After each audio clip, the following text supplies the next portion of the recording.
Inclusiveness Steering Committee, and he is part of the Global Talent Leadership at EY.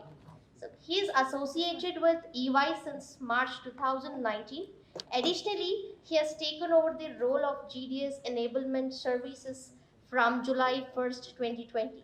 He has overall 25 years of experience in both human resources and broader business transformation, extending from human resources management, people supply chain management, and organizational management to technology, to the leadership and the quality management. He is qualified in TQM, TPS, PCMM, and agile methodology and change management. He is also a certified Six Sigma master belt and agile coach. So please join me in welcoming Sreekanth Arimanithaya onto the stage. Thank you. Okay, good morning. So first of all, congratulations to all of you for really joining this session next 3 days. And congratulations to GWFM, I know Partha as well as Shiva, almost a decade. So I was associated with them. They started these seminars or conferences very early. I think the first one we met in Jayanagar. Then we had a couple of events in this hall. So GWFM has grown substantially. I think more than 4,000 members you have.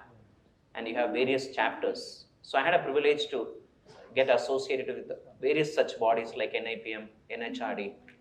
But I'll tell Shiva and Partha, the GWFM is unique when you compare to many chartered bodies across the globe. Because it's specialized in people supply chain management or global workforce management.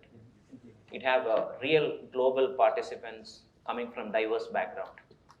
So as Shiva and Partha mentioned, we will be celebrating togetherness in many years. I know a few of you, at least more than a decade. Then we have come together as a community. We started sharing our best practices, sharing our knowledge to each other. And I know some of you started your own organization or company. I know at least 2 people in this room who are having a startup, and it has grown phenomenally over the last few years, very well, including funding recently. So congratulations to all of you. So I will be covering very interesting topic today. Well, how do you really manage exponential growth in an organization? And what is exponential growth means? And what's the role of people supply chain management or the role of what you call workforce management in driving exponential growth in an organization? So today, although many slides will point towards professional services organization, including IT consulting, but I'll try to cover in various industry and domain, including BPO as well as manufacturing, FMCG. I started my career in 1993. Almost next year, I'll be completing 3 decades. I had an opportunity to work in first 10 years with Toyota and GE. I was in GE Consumer Electronics, as well as I served in GE Crottenville, Global Leadership Development Institute. I was a Master Black Belt in Six Sigma. Then in Toyota, I had an opportunity to head HR. I set up the Bidadi plant in 1995, I joined. And also had an opportunity to head plant administration. Plant administration is a function manages the entire supply chain of material. Toyota have more than 200,000 components in the car. How do you procure this just in time and how do you assemble it into a finished car was the portfolio of the supply chain organization or plant administration.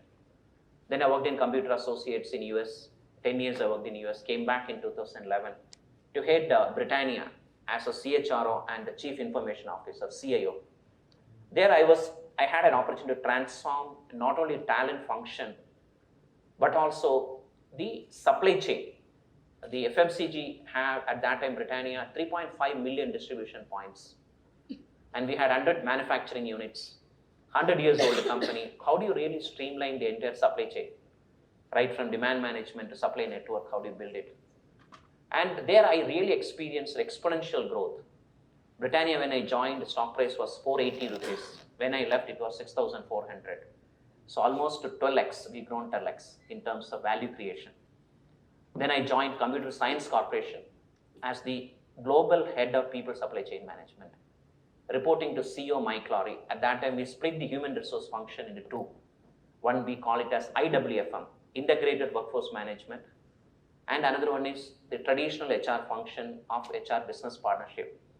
So I was a co-CHRO, but I headed the supply chain function, globally reporting to CEO Mike Lowry. Then CSC and HP got merged into DXC Technologies. I continued to do the global supply chain, and as well as I was the managing director for India, managing $1 billion revenue. So why I mentioned my story of last 3 decades, I had an opportunity to lead HR function as a CHRO and a country lead. I had an opportunity to lead business, including supply chain, material supply chain, information technology, and the P&L function in CSC and DXC. I had an opportunity to really set up and lead people's supply chain management function. At that time, McKinsey was consulting us. I have an ex-McKinsey colleague here. I don't know where he's sitting. So they set up the entire people's supply chain management function for CSC, and I ran it almost 7 years. Currently in EY, apart from my talent or HR and a business role, I was given a portfolio of setting up a global people supply chain management function. So last almost a year, I consolidated the disparate function which is sitting in the business into a centralized function called PSCM. I have 2 colleagues from my team who are running PSCM in this room. And we have around 500 members across the globe managing the people supply chain management function. So that's the credibility and credentials I bring to this table today to share my learnings and best practices around setting up a best-in-class people supply chain management function to drive exponential growth in an organization. That's the theme I have taken. So free feel to, I have only half an hour, free feel to raise your hand, share your thoughts, ask your questions, and as well as perspective. We'll try to make it interactive in the next half an hour. The first one when Partha and Shiva, we discussed about what should be the charter of a people supply chain management function. We drew it in a napkin or a white paper, I think, isn't Shiva, when we met. And this really captured the various pillars of a workforce management or a people supply chain management. And it really varies from organization to organization, how it is organized, and the charter of the people supply chain management function. So the first and foremost thing, if you really see, is every organization today facing disruptive changes. And they are expected to grow the business exponentially, not linearly. The people who are growing linear will not survive in future. And we need to grow exponentially the organization. So how do you do that? I will cover a few slides on that. Then in this exponential growth, how a people supply chain management can drive it. So if you really look at any organization, the backbone is supply chain. In Toyota, backbone is material supply chain. In Britannia, backbone is material supply chain management. In Toyota, 55% of the revenue, cost of revenue, is materials. In Britannia, 60% of the cost of revenue is materials, like wheat, sugar, laminates. In service industry, BPO and professional services firm, 55 to 60% of cost is labor. But in manufacturing, in FMCG and Toyota, the cost of labor is less than 7%. So how do you really set up a people supply chain management for an organization where cost of labor is less than 7%? Precisely, Britannia, it was 2.9%. And how do you set up a people supply chain management function in a professional services firm where the people cost is 60%? These are 2 different challenges and different opportunities. I will share some thoughts around that. In the limited time, very happy to spend some more time during our break and share my learnings, how do you do that. So here, since any industry, the backbone is supply chain, and in a service industry or a professional service firm, the backbone is people supply chain. And how do you really make it agile, nimble, and efficient to drive growth is the topic we'll be discussing today. While you set up this organization, there are 2 important functions. We call it as demand planning, DP. That is in the right side, left side of the slide. Right side of the slide is the supply network planning, we call SNP. Those who worked on APO, Advanced Planning and Optimization, that's a module in SAP. It's algorithm-based module. It's not a workflow, which is used in implementation in Unilever, Procter & Gamble. In Britannia, I had an opportunity to implement that module in material supply chain management in Britannia as a CIO. So I have taken all the learnings of material supply chain management, people supply chain management, and it has two dimensions, the demand planning and supply network planning. The demand planning starts with the forecasting. What is your forecasting of revenue and EBITDA for an organization for next 2-3 years? And precisely this year, in GE, that process called S1 and S2, strategic planning, 3 years where you want to grow and create value. And in this fiscal year, what is the value you want to create it? So we call S1 and S2. S1 is a long-term planning, S2 is a financial planning for that fiscal year. So it starts with that. Then our challenge is, how do you convert a financial plan into workforce plan? So especially in a professional services firm, BPO and service industry, people are the asset or material. So how do you convert a financial planning into a workforce planning is the second challenge. And workforce planning has 3 horizons. The strategic workforce planning, earlier it used to be 3 to 5 years. Today, the cycle time is 18 months to 24 months. Nobody can predict what will happen beyond 2 years. So the workforce planning is focused on, strategic workforce planning focused on long term, which is 18 months to 24 months. There you need to have models around what kind of skills will be relevant in 18 months. What kind of products will be relevant in 18 months. What kind of geography will be relevant. How do I plan my people in terms of skill is very, very important. Then how do you convert that strategic workforce planning into operational workforce planning? That means next to 3 quarters or 4 quarters. Then how do you convert them into tactical workforce planning? The horizon is now and here. There are past due demands and future due demands. How do I fill it without loss of revenue? These are workforce planning. Then convert workforce planning into demand planning. That means, okay, overall I know I need to hire X number of employees. Then I have an idea which services and portfolios, which pyramid, which location, at what cost. All these are plan of demand planning. After you do demand planning, which is, I think this is in order, little Shiva, we need to fix it. The first one starts for forecasting, workforce planning, then come demand management. These 3 functions are called demand planning. Then comes the supply network planning. You are starting with a resource management. Supply side, first one is resource management. Can I fulfill maximum number of employees internally through reskilling, cross-skilling, upskilling, cross-resourcing? And when the project ends, can I deploy that person without losing a single day into the next project? All these are functions of resource management. How many of you are in this room manages resource management function? Yeah, so you understand what I mean. You have a demand, now how do you match the supplies internally? If the supply is not available, how do you do strategic workforce planning and match future supply or current supply? How do you do that is all resource management. In EY, we call this function as experience management. Then once you do that, if you are not able to fulfill internally, you go outside and hire. That's called talent acquisition or recruitment. How many of you represent talent acquisition or recruitment in this room? Not much. If you are not able to do it, then you hire externally. Then whether you hire internally or externally, then your challenge is how do you really onboard that person fastest way so that you don't lose revenue. That's called onboarding function. Then once onboarding happens, then you call it in terms of a next function is scheduling.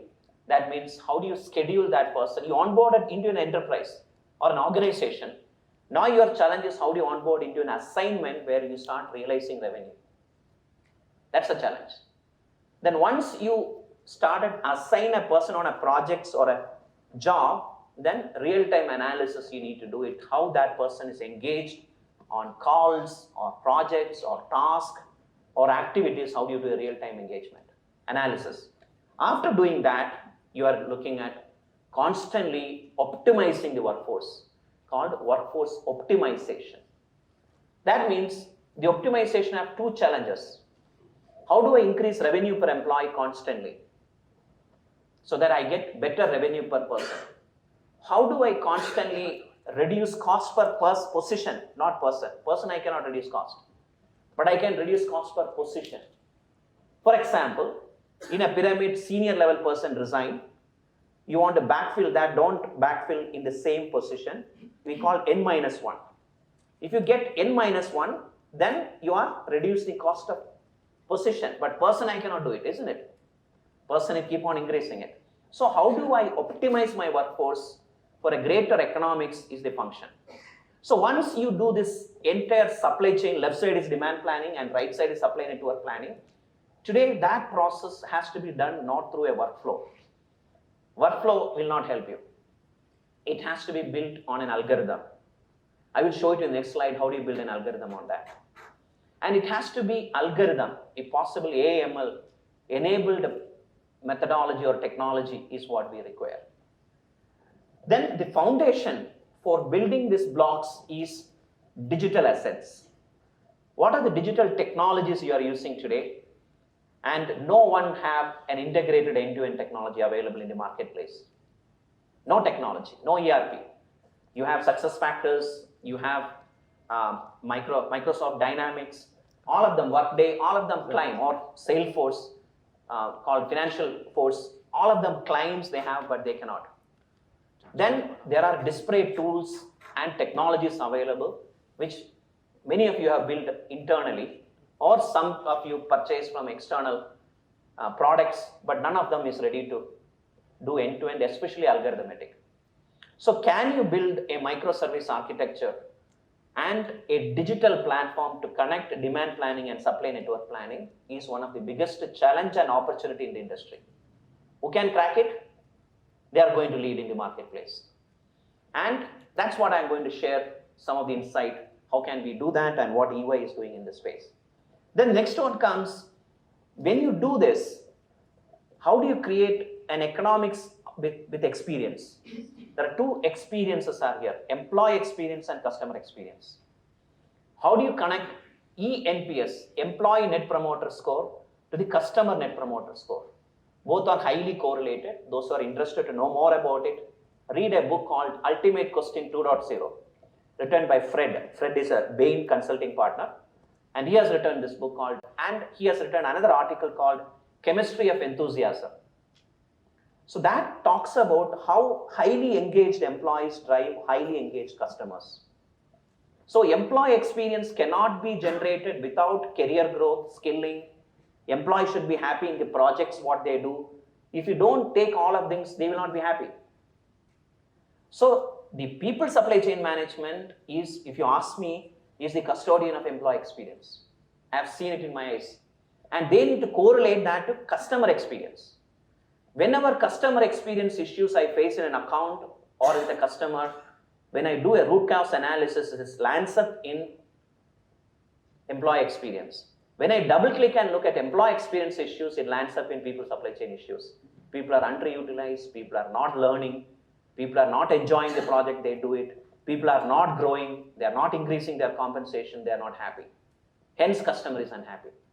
So how do you create that connect in your people supply chain management function is so important. That's the reason EY calls resource management function as an experience management function. That's the title we use it. Then, if you really want to drive end-to-end, you should have a solid leadership and culture. A culture where you really drive exceptional experience to your employees and customers. A culture where it's innovative.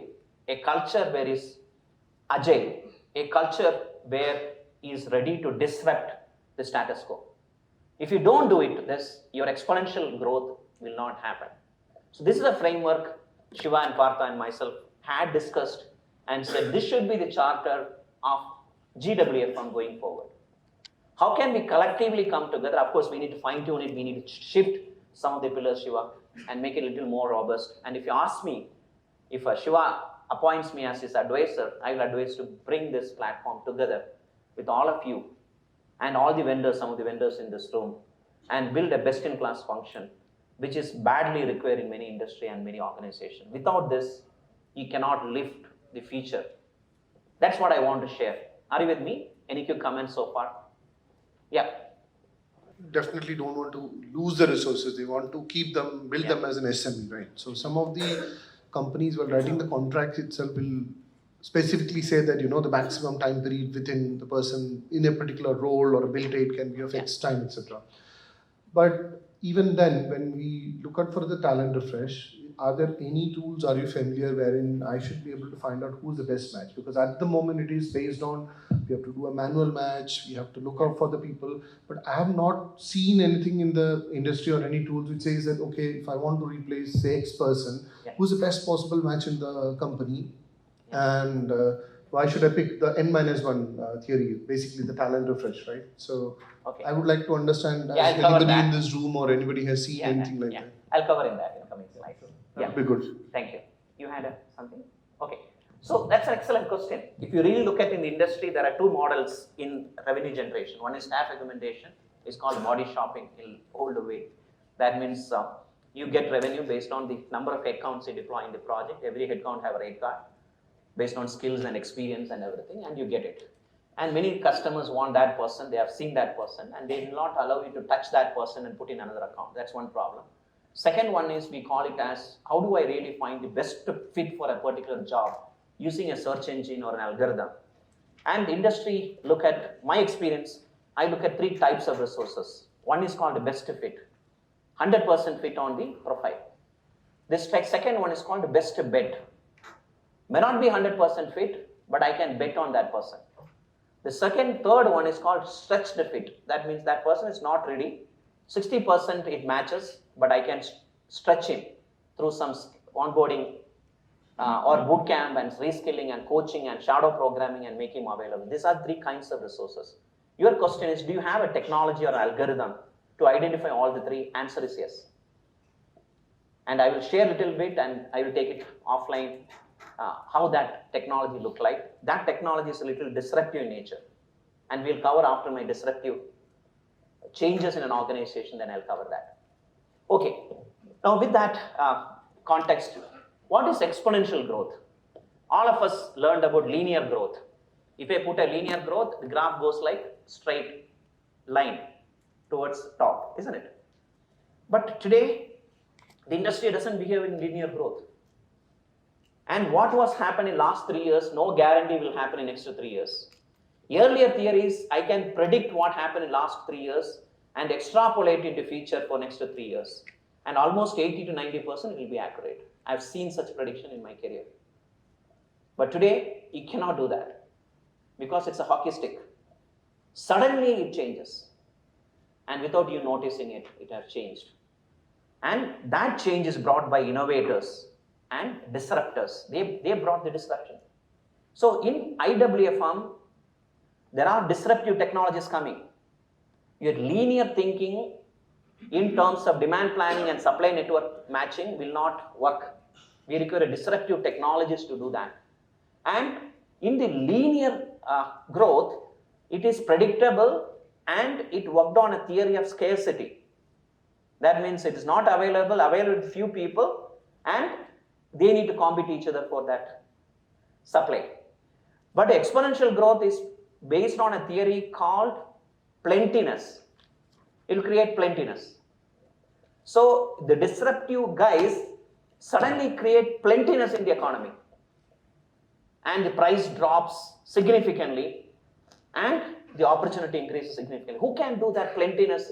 Today's economy, if you look at all the disruptors, whether it's Uber or the Airbnb, all of them create plentiness using their technology. And this is based on a theory called Moore's Law. You heard about Moore's Law? Anybody? Computing guys?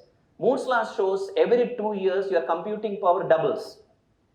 And the line goes like this. And that creates plentiness. So today, are you ready for this exponential growth?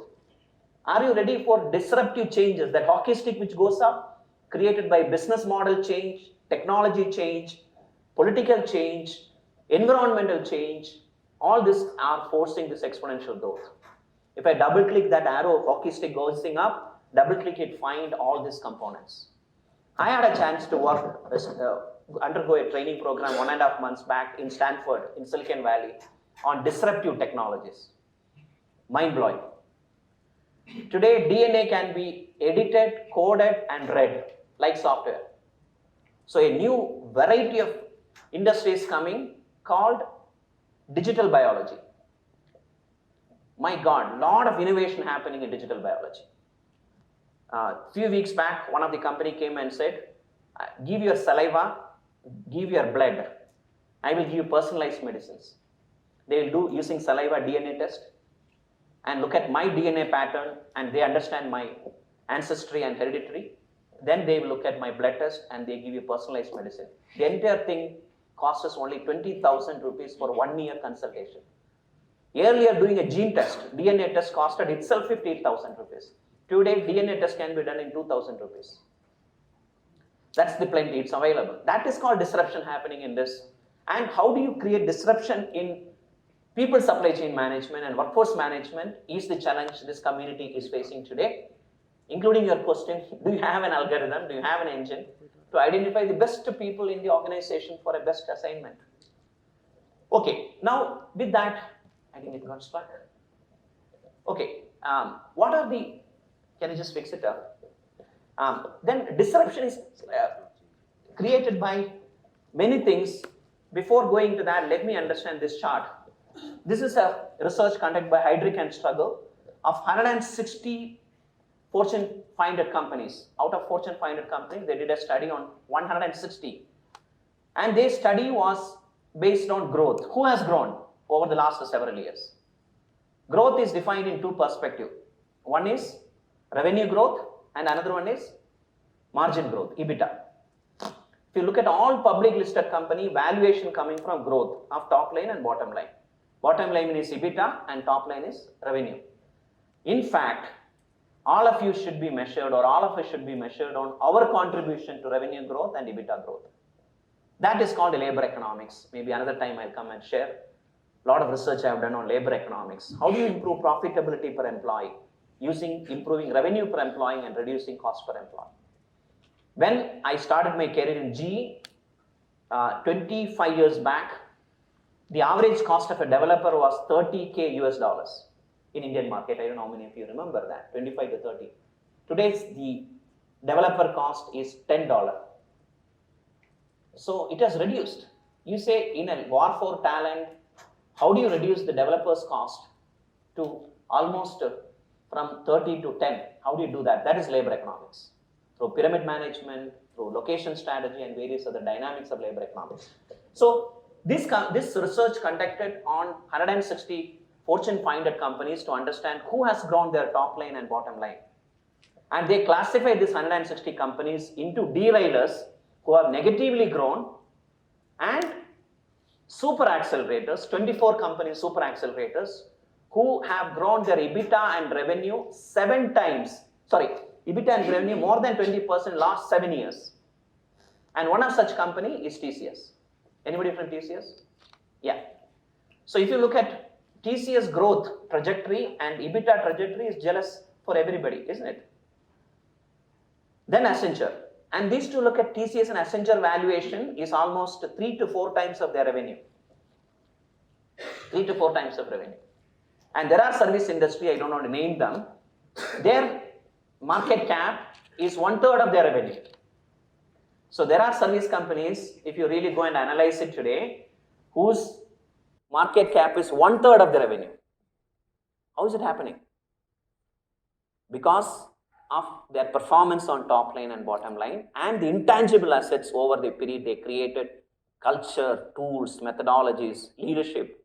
What's the contribution of methodologies like supply chain, people supply chain management? The secret sauce of TCS, the secret sauce of Accenture and many successful company is they got a very solid people supply chain management function. That's a chart I showed you end to end. With that, interest of time, this is how you bring disruption in any domain. So using this, can we bring disruption in people supply chain management or IWFM platform? The first one is disruptive. Digitalization will disrupt, no doubt about it. Digital technologies like AI, ML, blockchain, 3D printing, metaverse, NFT are already penetrating supply chain management. I don't know how many of you uses any of these technologies in your current supply chain management. Have you used anyone of you used it, NFT? Have anyone of you used blockchain? Have any of you 3D printing? Of course, A and ML you may be using a little bit Watson or some AI engine. I know some of you are working on some AI engine and ML engine. But that is now going to be legacy very soon. And we'll talk some other point, how can you use 3D printing in reskilling, cross-skilling and upskilling. How can we use NFT in skill development and monetization of skills, how can we use NFT? How can we use blockchain in connecting demand management and supply network planning? Is going to be real in future. And that technology is called Genesis. That is putting a blockchain on a supply chain. That technology is called Genesis. The Genesis technology is supposed to create 10 trillion US dollars opportunity. 10 trillion US dollars opportunity. So the digitalization will, I will, interest of time, skip couple of D, will disrupt the domain. It's already disrupting and will disrupt the domain. I'll give one example of that. The 10x valuation, how it comes. We are currently working on, we have end-to-end recruitment process from demand management, sourcing, screening, scheduling, selection, offer, pre-onboarding and onboarding, and scheduling to the project. This is my value chain of recruitment. When I joined EY, it used to take 95 days.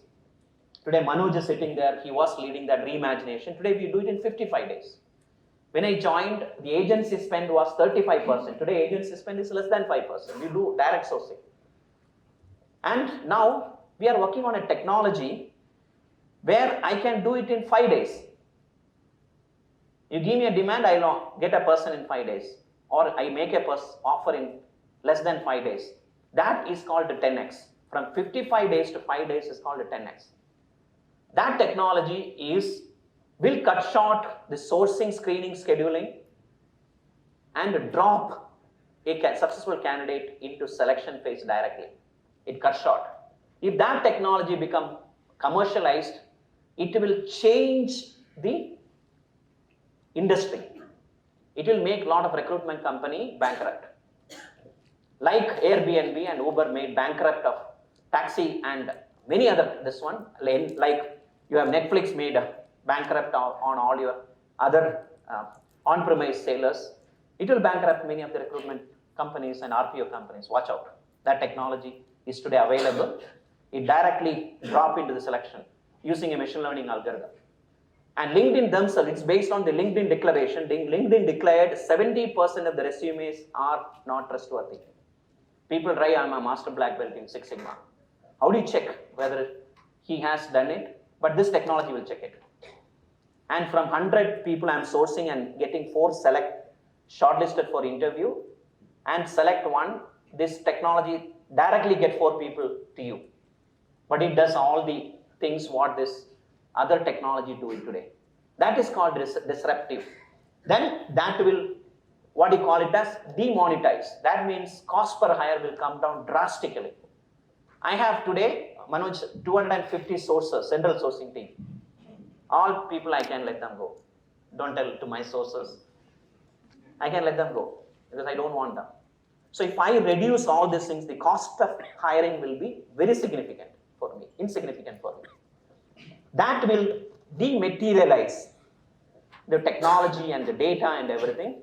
That will democratize, and how do you make it available for everybody? This is called 10x platform, what we are telling. I will recommend you to read 3 books and the 4th book if you get time. If you look at the best practice on the last 1 decade, the Blue Ocean strategy talked about how do you do product innovation across oceans, isn't it? How do you product innovation across oceans? That is Blue Ocean strategy. Or the second one, the lean startup. The Google guy come and presented how do you really disrupt a business model.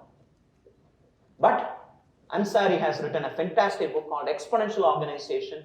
It talks about how do you disrupt an industry. Forget about disrupting a product or disrupting a business model. How do you disrupt an industry? Like travel industry, hotel industry and all these things. How do you disrupt it? using this concept, the technology which I am talking will disrupt recruitment industry. So can you come up with ideas which can disrupt an industry, not a business model, not a business product? That if we can do, that organization are called exponential organization. And especially in the fourth industrial revolution, the third was internet, isn't it? The fourth industrial revolution will disrupt many industries in the coming days. And that will allow exponential growth like Amazon or like Apple or like Google. And many startup companies are aiming today for exponential growth. That's the business case I want to present. I know, Shiva, we are getting closer to time. Now I'll jump into this context. I'll skip a couple of slides. I'll jump into people supply chain management. I got struck. Okay. Now, I'll pause for a minute, then 10 minutes I'll take it and wrap up on how do you really, so the key message I'm telling, every organization looking for exponential growth today of top line and bottom line. The exponential growth, the people supply chain management can contribute to exponential growth in an organization. And for that, you require disruptive technologies and models and methods. Not incremental will not help you. If you ask me, Lean Six Sigma and Kaizen, all these are out of relevance because I am specialized in that. I know I was a TQM specialist in Toyota. I did my master black belt in Six Sigma and G. I did more than 200 black belt projects in my career. I can tell you these are irrelevant in today's world. Today we want non-linear, disruptive technologies and data sciences to change the business model. Now, that's the appeal I'm asking you. Can this community collectively come under GWFM umbrella and disrupt our domain? Is the challenge I'm putting on the table.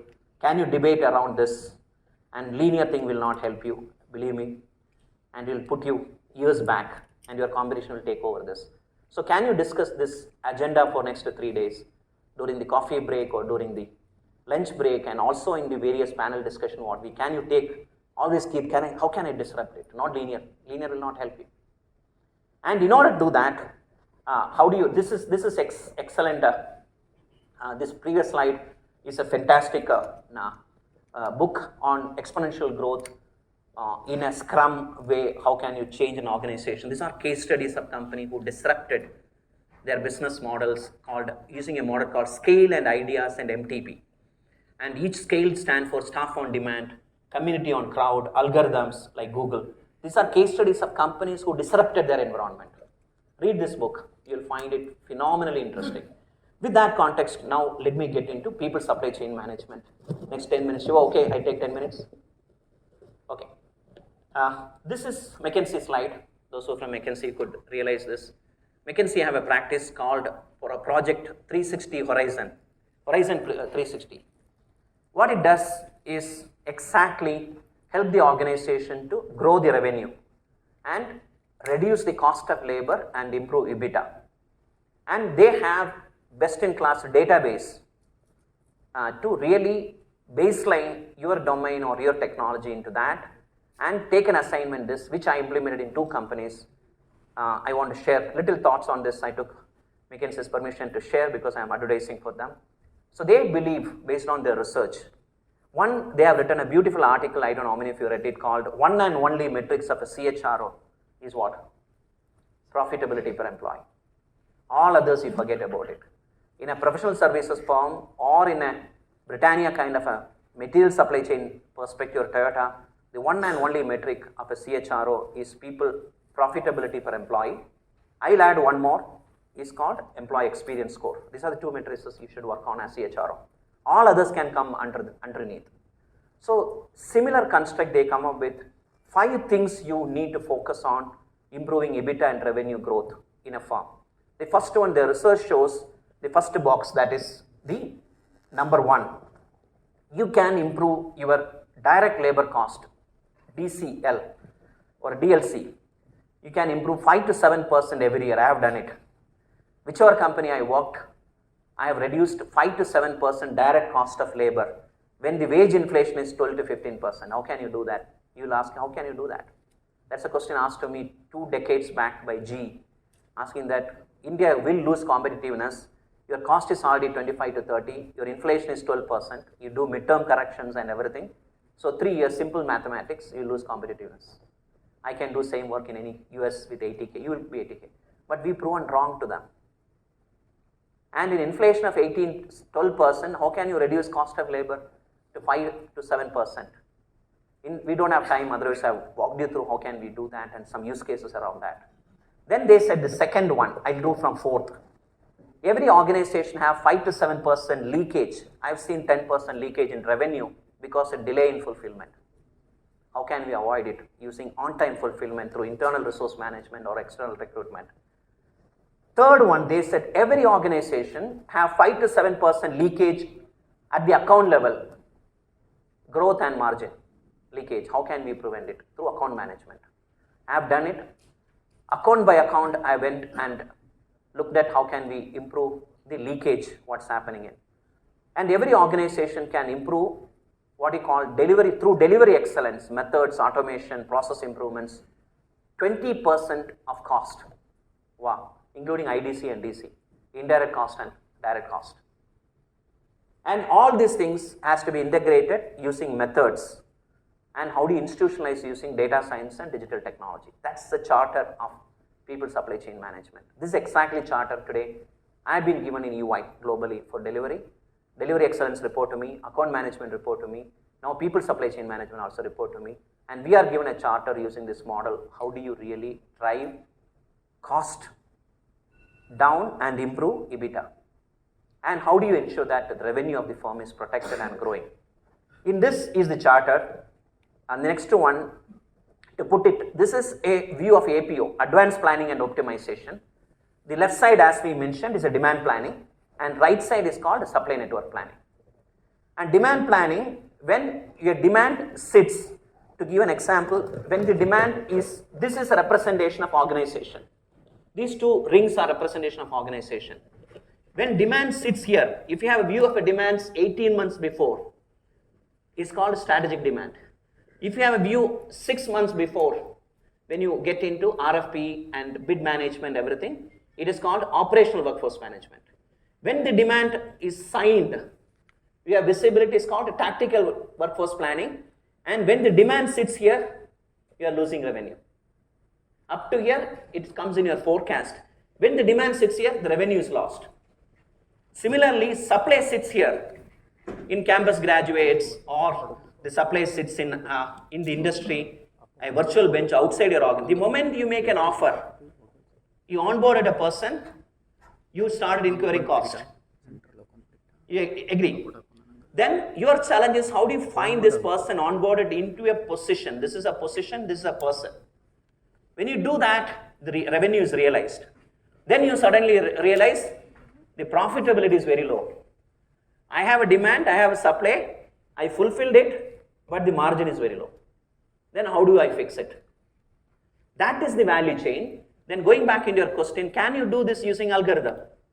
Can you use this using data science? Can you do this using disruptive technologies and create 10 times value to the organization? Not 5% improvement, 10% improvement. Can you do 10 times improvement into this? Is a challenge all of us are facing today. I put in a graphical. So this side is called cost per employee. And this side is called revenue per employee. And this concentric ring is called profitability per employee, or dollar earned to the dollar paid ratio. Can you do is using an algorithm and using data science? Is the charter of IWFM. And while you do that, I'll skip slides, we use labor economics. How do you really do cost levers, and how do you understand revenue levers, and how do you really match it using an algorithm, using workforce optimization, workforce strategy, revenue and profitability levers, and workforce planning? Is the labor economics slide we are talking about it. The next one is skill. I just rushing because of time. Skill as a currency. You have knowledge, like training programs. How do you move from knowledge to skill? That means I can do. And then how do you move from skill to skill as a currency? For example, you have a Java Java is adjacency skill for Hybris in SAP. That is done through an algorithm. That study is done through an algorithm. And Java, you get $10 per hour. Hybris, you get $50 per hour. So can I train you in Hybris? And can I deploy in Hybris project and get revenue out of it? Otherwise, you get Hybris trained, continue to do Java, you are not using that currency, isn't it? That last mile is not there. Similarly, .NET is adjacency for ServiceNow. So we can, using an algorithm, you can understand what are the adjacencies of 4 types of skills: legacy, core, modern, and next gen. And we do analytics and how do you really reskill, cross-skill, upskill, and get revenue realized with this, and improve revenue per employee and manage greater revenue growth and EBITDA. Then these are the last one. I want to, maybe in order to get this, I need to touch the last slide, then I'll come back on this. So in order to really do exponential growth and reimagination of people supply chain management require 5 important things. This is what I learned in my career. It's called reimagination, not improvement. Improvement will not help you. We require reimagination. That will disrupt the domain, disrupt the industry. So what are this reimagination? The first one of reimagination is bring outside-in perspective to your organization. Always listen to best practices, how others do it. I think GWFM can bring all of us outside-in perspective through community learning and best practice presentations and everything. So always look your ears and eyes outside your industry and outside your domain to learn. The second one is apply other domain knowledge as we transform. I have applied material supply chain management into people supply chain management, the APO module of SAP in Britannia, just in time of Toyota, zero inventory of Toyota, Amazon same day delivery like Prime. All this learning can we apply in people supply chain management. That is called reimagination. Then how do you really constructively destruct what you made it? All of us build legacy platforms, legacy technology, legacy process. Demolish it. Don't have hangover. That will have a gravity to pull you back from transformation. So just ignore what you build it because that is linear. It will not help you. Think non-linear. That terminology which I learned from my boss is called constructive destruction. You are destructing or you are demolishing what you build it constructively for a greater velocity of growth and margin. Then application of digital technology and data science. Disruptive technologies like blockchain, NFT, 3D printing, ML, AI, can you apply in the domain of people supply chain management? Then adopt agile way of working. Then can you work in this, I call it right shift. Left is hard, tangible and quantitative things. Right side is intangible, soft and qualitative things like culture, like leadership, like skill. Skill is non-tangible, intangible. It's not tangible. You cannot measure skill of a person. How can you measure? Like barometer, thermometer, you cannot do it. You can take a skill inventory, you can assess some ranking and everything, but it's not pure science. So how can you work on intangible? So for me, there are 4 intangible which you work on a human resource management or supply chain. Skill, will, task and time. How can you analyze the people from skill perspective? Will, are they engaged in the projects? And the task, what they do, and eliminate routine task, and can you bring it more automation around that, and can you rise the person into cognitive task which machine cannot do it? And how can you really manage time and energy of the person to really transform the organization? So the key message here is we require reimagination, not incremental things in people supply chain management. For that, one of the things which we are working on, I thought I'll share you, is called SKU. SKU, what is SKU? Material supply chain management, stock keeping unit. So we have now experimenting, going back into slides, called stock keeping unit. These are examples how we do. So every position in organization is an SKU. And it have a top line and it have a bottom line. So can you manage human resources portfolio using SKU construct is what we are working on. like every SKU means it have a role, rank and grade, it have a skills, it have a domain knowledge. So how do you take a stock of such SKUs, and can you improve margins, and can you improve revenue at an SKU level or an employee level to transform the function is what I want to share. So I will answer your question now. So what I covered is, can we come together as community? Can GWFM lead a disruptive change or a transformation in this domain? It's a high time. Recruitment has not seen any disruption. Although we talk about AI, ML in matching and everything, we are talking for years together. I have not seen something concrete. Watson, or some of you are working on some new technology, I know, but it's not yet done. I think let's not get stuck in there. There are various other technologies coming in where we can manage it. The second one is people supply chain management is all about demand planning and supply network planning with one and only objective: how do you improve profitability per employee, and connect people supply chain management metrics into revenue growth, EBITDA, cash flow, and customer experience. All these metrics should be touched through people supply chain management metrics. And I've given how this domain is getting disrupted, and you will see huge disruption happening in this marketplace, which will make redundancies like industries like recruitment, skilling, educational institutions and learning, and all this disruption will happen very soon. Watch out very closely, and can we collectively come together and work on that disruption is what I want to put a stage as an opening keynote. I'm very sure you will discuss bits and pieces in next 3 days. Very happy to really work as a community with you and share what we have doing as EY, what I have done in my previous job to disrupt this. With that, coming back into your things. So you are right.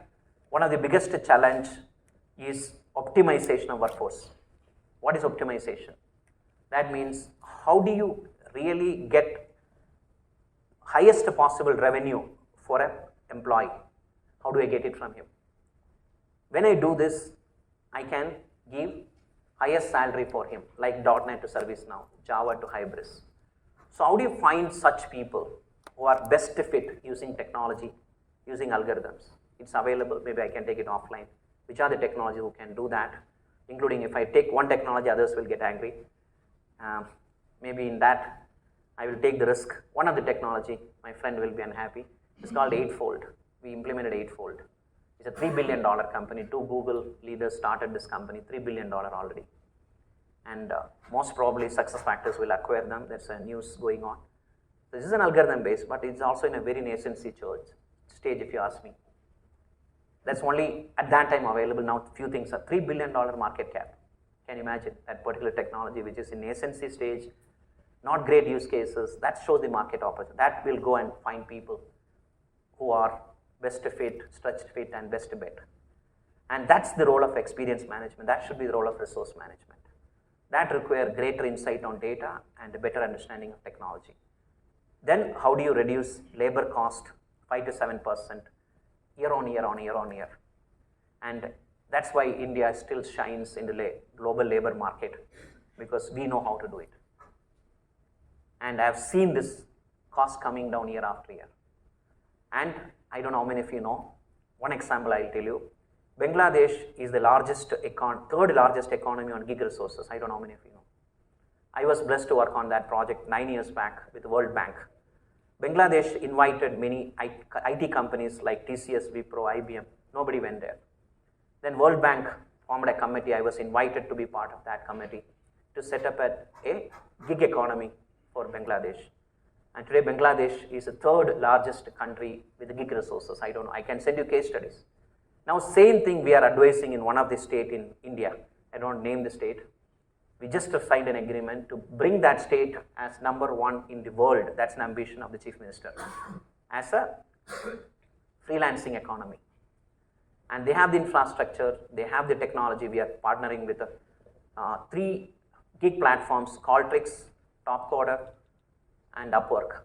And we are also looking at another 2 to really get them into the platform. It's a fantastic work, we started doing it. So can you imagine Bangladesh can give you $3 per hour developers and testers, $3 per hour. You may ask, how can we constantly reduce 5 to 7%?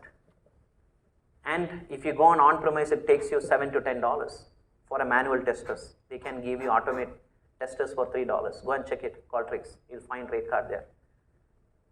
That's the new avatar coming in, gig economy, freelancing and everything. So I can keep going. I will stop here. Thank you very much, and keep this context of disruptive technologies and exponential growth and role of people supply chain management in the next 3 days, and that should be the charter I was requesting Shiva and Partho to drive for GWFM in the next 2 years.